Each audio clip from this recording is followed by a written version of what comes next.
Al-Bagir akan membacakan daripada manaqib, yaitu Ad-Da'i ilallah Al-Imam Sayyidul Walid Abuya Ahmad Nawfal bin Abdullah Al-Kaf radhiyallahu anhu. Semoga Allah memberikan keridhaan kepada beliau. Amin. Bismillahirrahmanirrahim. Alhamdulillahilladzi bi ni'matihi tatimmu shalihat wa bi dzikri awliyaihi was-sulahaihi tatanazzalu rahmat wal barakat. Wassalatu wassalamu ala sayyidis sadat wa ashrafil bariyat Sayyidina Muhammad sallallahu alaihi wa ala alihi wa sahbihi anjumiz zahirat. Berikut ini adalah sekelumit daripada biografi atau manaqib Al-Imam Al-Alim Al-Murabbi Al-Habib Abuya Al-Sayyid Ahmad Nawfal bin Abdullah Al-Kaf. Nasab beliau adalah Al-Imam Al-Alim Al-Murabbi Al-Habib Abuya Al-Sayyid Ahmad Nawfal bin Abdullah bin Ahmad bin Hamid bin Alwi bin Alwi Al-Mulaqab bi Yusrain bin Ahmad bin Abdul Rahman bin Ahmad bin Muhammad bin Ahmad bin Muhammad bin Ahmad bin Muhammad bin Ahmad Al-Mulaqab bi Al-Kaf, dan terus bersambung nasab beliau sampai kepada baginda Nabi Muhammad sallallahu alaihi wasallam. Lahir dan pertumbuhan beliau Al-Habib Ahmad Nawfal bin Abdullah Al-Kaf, atau yang sering disapa dengan panggilan Abuya, dilahirkan di kota Palembang, Sumatera Selatan pada hari Jumat tanggal 12 Zulqa'dah 1383 Hijriah, bertepatan pada tanggal 27 Maret 1964 Masehi. Beliau dilahirkan dari kedua orang tua yang saleh dan salehah. Sejak kecil beliau mendapatkan perhatian khusus dari kedua orang tuanya. Ayah hendaknya yaitu Al-Habib Abdullah adalah seorang pedagang yang dermawan, yang senantiasa memberikan sedekah kepada orang-orang miskin, yaitu yatim piatu serta para janda, dan juga senantiasa memberikan bantuan untuk pondok-pondok pesantren. Ayah hendaknya pun adalah seorang pendakwah yang sangat gigih, pencinta majlis dan ulama. Tidak jarang ayah hendaknya senantiasa mengajak Abuya Al-Habib Ahmad Nawfal Al-Kaf untuk keliling hadir ke majlis-majlis dan ziarah kepada para habaib di kota Palembang. Kakek beliau adalah Al-Habib Al-Wali Al-Qutub Ahmad bin Hamid Al-Kaf, Maula Palembang, yang dikenal dengan sebutan Habib Ahmad Wali. Diceritakan bahwasanya suatu hari di masa kecilnya Abuya Nawfal diajak oleh guru beliau, yaitu Al-Habib Al-Ustadz Ali bin Abdullah Al-Habsyi, untuk hadir ke majlis Al-Habib Ali bin Ahmad Baksin, yang biasa disapa dengan panggilan Mu'allim. Salah satu murid daripada Al-Habib Ahmad bin Hamid Al-Kaf, kakek Abuya Nawfal. Pada saat itu Al-Habib Alwi bin Ahmad Baksin memandangi Abuya Nawfal dengan seksama, kemudian menuliskan di buku catatan Al-Habib Ali bin Abdullah Al-Habsyi satu tulisan, azunnuhu wallahu a'lam Ahmad Nawfal hadza yajzibuhu sirru jaddihi biwasitatik wa anta biwasitati wa ana huwa a'tani fajazahullahu anni wa anil muslimin khairan katsira.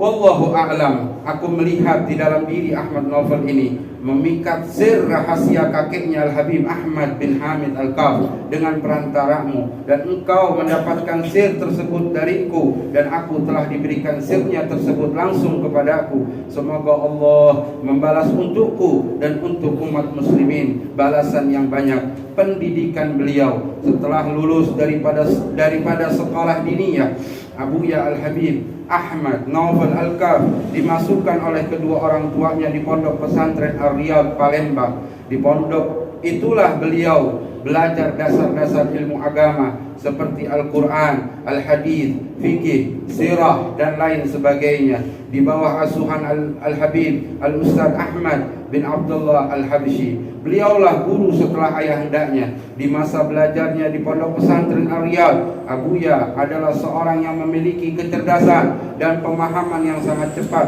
serta zauq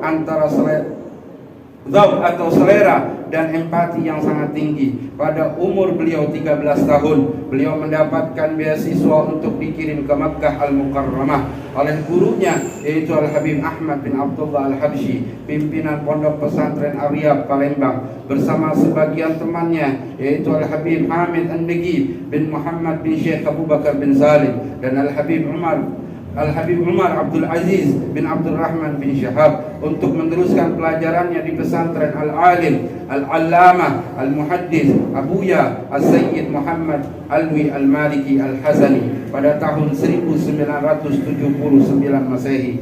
Abuya Novel adalah anak paling kecil yang dikirim ke Abuya As-Sayyid Muhammad bin Alwi Al-Maliki. Ketika pertama kali berjumpa dengan Abuya Sayyid Muhammad, beliau sempat marah kepada orang yang mengirimnya.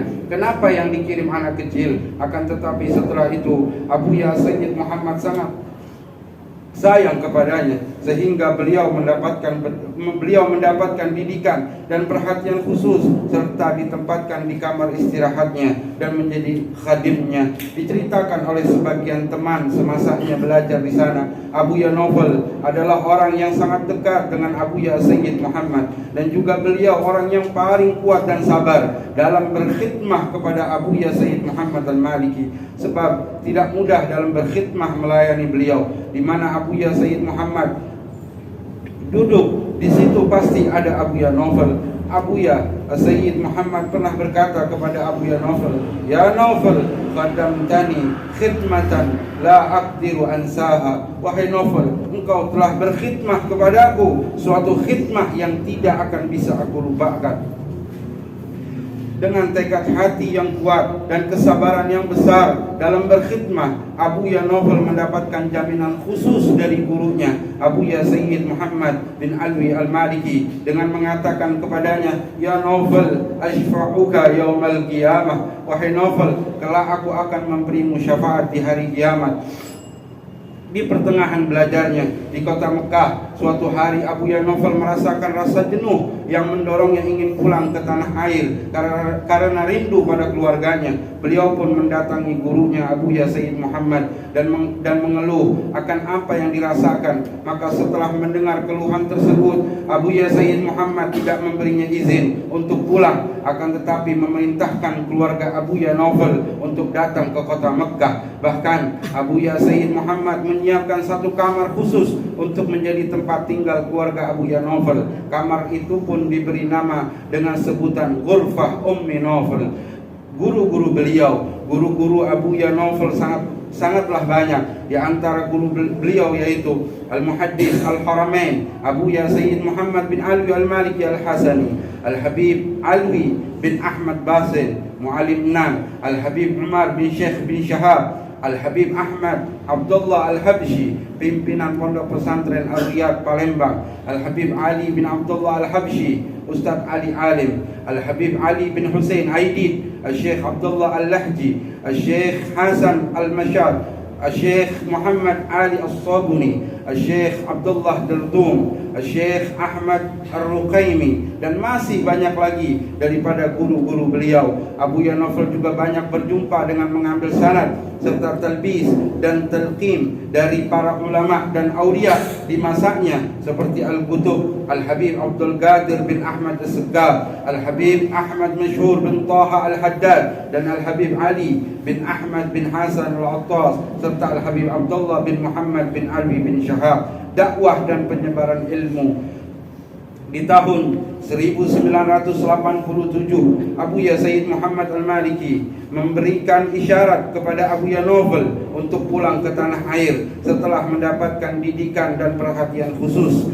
Selama 8 tahun, selama belajar di sanalah Abuya Novel mengarang satu karangan kitab sejarah baginda Nabi Muhammad sallallahu alaihi wasallam yang diberi nama tadhkiru ahlil huyam bisirati khairil anam. Setelah pulang dari Mekah, Abuya Naufal mengajar di alma maternya, yaitu Pondok Pesantren Ar-Riyad, juga mengajar di Madrasah Darul Muttaqin Palembang. Abuya Naufal memulai dakwahnya dengan membuka Madrasah Haramain, jembatan bagi anak-anak untuk masuk pesantren, belajarnya malam hari sehingga kerap disebut dengan sebutan sekolah malam. Beberapa lama mengajar di Palembang, beliau diajak hijrah untuk mengajar di Pondok Pesantren Al-Khairat Bekasi oleh Al-Habib Hamid bin Nagib bin Syekh Abu Bakar bin Salim dan Al-Habib Ahmad bin Hasan Fad'ak. Setelah terjadinya permasalahan Syiah pada saat itu di kota Palembang, sebelum menjatuhkan pilihannya itu, Abuya Naufal melakukan salat istikharah karena di Palembang beliau juga sudah punya tanah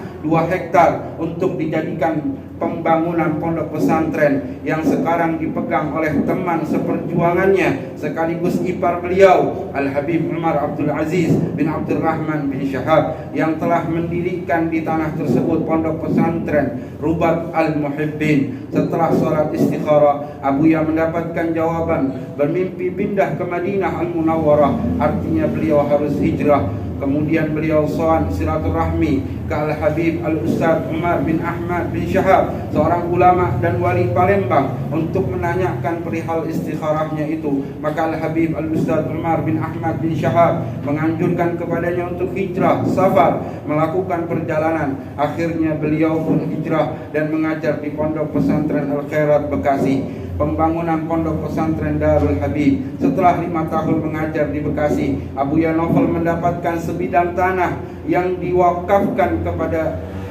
kepadanya di Desa Muncul Ciambar, Parungkuda, Sukabumi pada tahun 1998. Beliau memulai dan merintis untuk membangun pondok pesantren sedikit demi sedikit. Beliau berjuang untuk membangun satu demi satu bangunan dengan penuh kesabaran dan himmah yang kuat serta rasa tawakal yang sangat tinggi. Ketika Abuya ditanya soal dana untuk merintis dan membangun pondok pesantren serta menghidupi santri-santri yang belajar, beliau pun tersenyum dan mengatakan, "As-saqi bagi yang menuang atau yang memberi itu akan selalu ada. Kalau dihitung secara akal tidak akan mungkin, tapi Allah selalu akan membantu dan memberi rezeki." Hal yang dibangun maka lillah dama wattasal, hal yang dibangun karena Allah terus akan berlanjut dan akan berkesinambung. Dahulunya pondok itu bernama Darul Hijrah. Setelah berjalannya waktu serta adanya isyarah dan bisyarah, maka pondok pesantren yang beliau bangun tersebut diubah menjadi Darul Habib. Dengan semangatnya yang berapi-api dan tarbiyahnya yang sangat terpuji serta sifat istiqamah dan ikhlas yang dimiliki, timbullah banyaknya animu masyarakat untuk menitipkan putra dan putrinya kepada Abuya Naufal Al-Kaf. Alhamdulillah, perjalanan selama kurang lebih 1 dekade, pondok pesantren Darul Habib dibangun di atas tanah seluas 1,4 hektar dan telah menampung sekitar 250 santri pada saat itu. Dikarenakan minimnya tempat tinggal atau asrama yang menampung para pelajar di tanah seluas 1,4 hektar itu, maka muncul gagasan beliau untuk mengembangkan pondok pesantren Darul Habib, sehingga pondok pesantren Darul Habib yang lama ditempati untuk pelajar putri dan pondok pesantren Darul Habib yang dibangun di atas tanah seluas kurang lebih 5 hektar ditempati untuk pelajar putra. Di dalam pembangunan pondok pesantren, beliau ingin sekali menghilangkan prasangka masyarakat yang subjektif dan tidak tepat tentang penilaian pondok pesantren yang kumuh dan tidak rapi, sehingga beliau membangun dan memberikan fasilitas sarana dan prasarana yang baik dan indah untuk dinikmati oleh anak santri dan santriwati serta tamu yang berkunjung. Menjadi kebiasaan beliau melaksanakan sabdanya Rasulullah sallallahu alaihi wasallam, "Sesungguhnya Allah mencintai seorang hamba yang apabila bekerja mengerjakannya secara bagus dan profesional." Dengan hadis tersebut, begitu jualah beliau praktekkan dalam segala hal yang berkaitan dengannya. Semuanya harus profesional, bagus, rapi, indah dan bersih. Tatkala Al-Mufakkir Al-Habib Abu Bakar Al-Adni bin Ali Masyhur berkunjung ke pondok pesantren Darul Habib, beliau menceritakan di dalam qasidahnya akan kunjungannya tersebut. Di waktu asar itu kami berjalan melanjutkan dakwah, dan di tengah perjalanan kami tersambung hubungan dengan Al-Habib Naufal Al-Kaf untuk berkunjung ke pondok pesantrennya. Ya khaira mahadim murattab wa kullu talibin mu'addab wa barakallah sinina. Sungguh pondok pesantrennya terbaik dan tertib, serta setiap santrinya memiliki adab. Mudah-mudahan Allah senantiasa memberikan keberkahan di dalamnya.